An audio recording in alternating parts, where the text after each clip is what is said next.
我的天哪！有人发明了一种能叠起来玩的陀螺，只要使用这个陀螺发射器，就能把陀螺叠在一起旋转。据说最厉害的能一次叠5个。哇，看着好好玩呀！我也想玩一下呀。下单。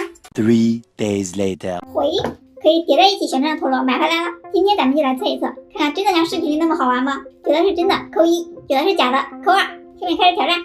它这里面一共是5个陀螺，一个发射器，还有一个游戏转盘。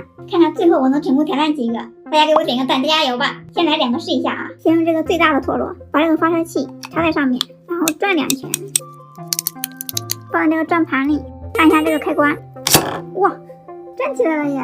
来，我们再发射一个，对准它这个中间。哇，可以耶！现在2个是没问题的，我们再来一个，3个也是稳的，继续哈。好可惜啊，我都已经叠起来4个了，就差1个就成功了。我们再来试一下啊。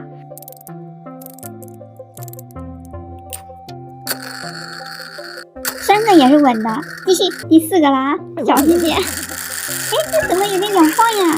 要稳住呀！现在稳了，继续啊，第5个了。哇，成功了！哎，虽然只坚持了几秒钟，但还是成功了嘛。它前面4个叠在一起还是挺简单的，但是5个叠在一起真的非常的难，我中间失败了好多次。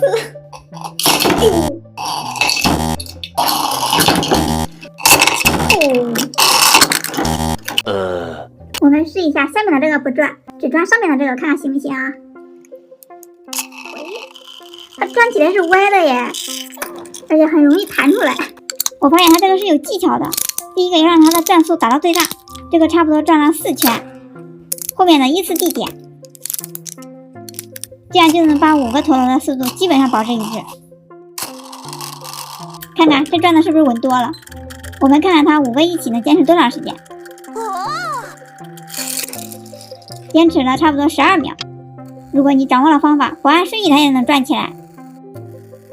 我发现这个陀螺和普通的陀螺不太一样，它上面没有可以手动旋转的钮，必须搭配这个发射器才能玩。下面我来教大家用简单的方法自制一个这种带发射器的陀螺。准备一个不要的瓶子，给它剪开，我们只需要前面的这部分，然后再把这对称的2端剪个卡槽，给它按压下去。再准备一根雪糕棒，一根绳，把绳的一端系在雪糕棒上，这样我们的发射器就完成了。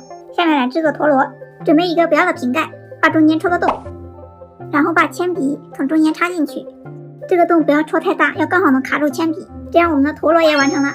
把这个绳的另一端从这个瓶口穿过去，然后把它缠在铅笔上，把它放在这个卡槽上。接下来我们只需要拉动这个雪糕棒就可以了。哇，好稳啊！可以。